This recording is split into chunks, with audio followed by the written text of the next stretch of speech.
ಜನರನ್ನ ರಕ್ಷಣೆ ಮಾಡುವ ಆರಕ್ಷಕರಿಗೆ ಇಲ್ಲ ಜೀವಕ್ಕೆ ಭದ್ರತೆ. ಅಪಾಯದಲ್ಲಿದ್ದಾರೆ ನಮ್ಮ ಬೆಂಗಳೂರಿನ ಆರಕ್ಷಕರು. ಇವೇನು ಮನೆಗಳು ಭೂತ ಬಂಗಲೆಗಳು ಸ್ವಾಮಿ. ಸುವರ್ಣ ನ್ಯೂಸ್ನಲ್ಲಿ ಪೊಲೀಸ್ ಕ್ವಾರ್ಟರ್ಸ್ ಅವ್ಯವಸ್ಥೆ ಈಗ ಬಟಾಬಯಲಾಗ್ತಾ ಇದೆ. ಊರಿಗೆಲ್ಲ ರಕ್ಷಣೆ ಕೊಡೋ ಪೊಲೀಸರಿಗೆ ಇಲ್ಲ ರಕ್ಷಣೆ. ಸಾವಿನ ಜೊತೆ ಸೆಣಸಾಡ್ತಿದ್ದೀವಿ ಅಂತ ಪೊಲೀಸರ ಕುಟುಂಬಗಳು ಆರೋಪ ಮಾಡ್ತಿವೆ. ಹಲಸೂರು ಮೆಟ್ರೋ ಸ್ಟೇಷನ್ ಪಕ್ಕದಲ್ಲಿ ಇರುವ ಕ್ವಾರ್ಟರ್ಸ್ನಲ್ಲಿ 100ಕ್ಕೂ ಹೆಚ್ಚು ಜನರು ವಾಸ ಮಾಡ್ತಾ ಇದ್ದಾರೆ. ಆದ್ರೆ ಅವರ ಜೀವಕ್ಕೆ ಯಾವುದೇ ಗ್ಯಾರಂಟಿ ಇಲ್ಲ. ಯಾಕಂದ್ರೆ ಆ ಬಂಗ್ಲೆಗಳು ಪಾಳು ಬಿದ್ದು ಕುಸಿಯುವ ಹಂತದಲ್ಲಿದೆ. 55 ವರ್ಷದ ಹಳೆಯ ಕಟ್ಟಡದಲ್ಲಿದ್ದಾರೆ ಪೊಲೀಸ್ ಕುಟುಂಬ. ಆತಂಕದಲ್ಲೇ ದಿನಗಳನ್ನ ದೂಡ್ತಾ ಇದ್ದಾರೆ. 16 ಪೊಲೀಸ್ ಕುಟುಂಬಗಳು ಈ ಕ್ವಾರ್ಟರ್ಸ್ನಲ್ಲಿ ವಾಸ ಮಾಡ್ತಾ ಇದ್ದು ನಮಗೆ ಬೇರೆ ಕ್ವಾರ್ಟರ್ಸ್ ಅನ್ನ ಕಲ್ಪಿಸ್ಕೊಡಿ ಅಂತ ಮನವಿ ಮಾಡಿದ್ದಾರೆ. ಕಟ್ಟಡಗಳು ಬಿರುಕು ಬಿಟ್ಟಿದ್ದಾವೆ, ಸೋರ್ತಾ ಇದ್ದಾವೆ, ಯಾವಾಗ ಬೀಳುತ್ತೆ ಅಂತ ಗೊತ್ತಿಲ್ಲ.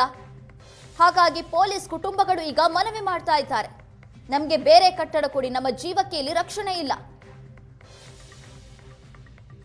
ಜನರನ್ನ ರಕ್ಷಣೆ ಮಾಡಬೇಕಾಗಿರುವಂತ ಪೊಲೀಸರಿಗೆ ರಕ್ಷಣೆ ಇಲ್ಲದಂತ ಪರಿಸ್ಥಿತಿ ನಿರ್ಮಾಣವಾಗಿದೆ. ಜನರಿಗೆ ರಕ್ಷಣೆ ಕೊಡುವಂಥ ಪೊಲೀಸರಿಗೆ ಒಂದು ರಕ್ಷಣೆ ಇಲ್ವಾ ಅನ್ನುವಂಥ ಪರಿಸ್ಥಿತಿ ನಿರ್ಮಾಣ ಆಗಿರುವಂಥದ್ದು. ನಾವಿವತ್ತು ಬೆಂಗಳೂರಿನ ಹಲಸೂರು ವ್ಯಾಪ್ತಿಯ ಒಂದು ಪೊಲೀಸ್ ಕ್ವಾರ್ಟರ್ಸ್ನಲ್ಲಿ ಇರುವಂಥದ್ದು. ಆ ಪೊಲೀಸ್ ಕ್ವಾರ್ಟರ್ಸ್ನ ಪರಿಸ್ಥಿತಿಯನ್ನು ನೀವು ವಿಜುವಲ್ನಲ್ಲಿ ನೋಡ್ಬೋದು. ಸಂಪೂರ್ಣವಾಗಿ ಏನಿದೆ, ಈ ಒಂದು ಮೇಲ್ಛಾವಣಿ ಕುಸಿದು ಬಿದ್ದಿರುವಂಥದ್ದು. ಇವಾಗ ನಿಮ್ಗೆ ಒಳಗಡೆ ಇರುವಂಥ ಬೀಮ್ಗಳು ಕಾಣಿಸ್ತಾ ಇರುವಂಥದ್ದು. ಅಲ್ಲಿ ನೋಡಬೇಕಾಗಿದ್ರೆ ನೀವು ಇಲ್ಲಿ ಯಾವಾಗ ಇದು ಕುಸಿದು ಕೆಳಗಡೆ ಬೀಳುತ್ತೋ ಅನ್ನುವಂಥ ಭಯದಲ್ಲಿ ಇಲ್ಲಿನ ಜನ ವಾಸವಾಗಿರುವ ಒಂದು ನಿದರ್ಶನವನ್ನು ಕಾಣಬಹುದಾಗಿದೆ. ನೀವು ಇಲ್ಲಿ ನೋಡ್ಬೋದು, ಹಾಗೆ ಕೆಳಗಡೆ ಎಲ್ಲ ಫುಲ್ಲು ಒಂಥರ ಏನು ಯಾವುದೇ ರೀತಿಯ ಸ್ವಚ್ಛತೆ ಇಲ್ಲ, ಏನಿಲ್ಲ, ಒಂದು ಭೂತ ಬಂಗಲೆಯ ರೀತಿಯ ಸಂಪೂರ್ಣವಾಗಿ ಭಾಸವಾಗಿರುವಂಥದ್ದು.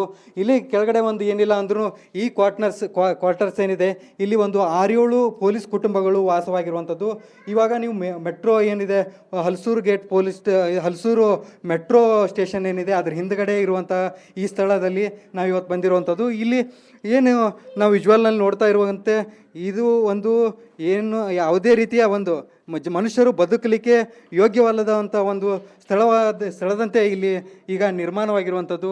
ಎಲ್ಲೆಂದರಲ್ಲಿ ಒಂದು ಕಸ ಬಿದ್ದಿರುವಂಥದ್ದು, ಹುಳ ಹುಪ್ಪಡಿಗಳು ಸೇರಿಕೊಂಡು ಜನರಿಗೆ ಒಂದು ಯಾವುದೇ ರೀತಿಯ ಒಂದು ಗಾಳಿ ಬೆಳಕು ಏನೂ ಇಲ್ಲದಂಥ ಒಂದು ಪರಿಸ್ಥಿತಿ ಇಲ್ಲಿ ನಿರ್ಮಾಣವಾಗಿರುವಂಥದ್ದು.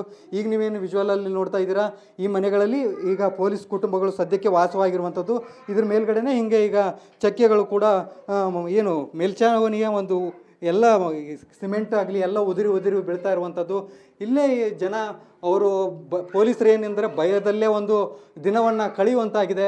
ಮಕ್ಕಳು ಮರಿಯನ್ನು ಕಟ್ಕೊಂಡು ಇಲ್ಲಿ ಜೀವನ ಮಾಡುವಂತಹ ಪೊಲೀಸರು ಅವ್ರಿಗೆ ರಕ್ಷಣೆ ಇಲ್ಲದಂತಾಯ್ತಾ ಅನ್ನುವಂಥ ಪರಿಸ್ಥಿತಿ ಇಲ್ಲಿ ಸಂಪೂರ್ಣ ನಿರ್ಮಾಣ ಆಗಿರುವಂಥದ್ದು.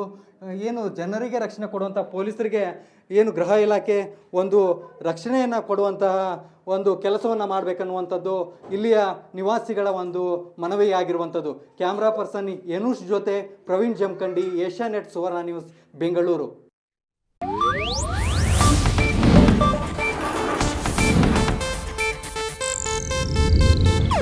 ಇದು ಏಷ್ಯಾನೆಟ್ ನ್ಯೂಸ್ ನೆಟ್ವರ್ಕ್ ಪ್ರಸ್ತುತಿ.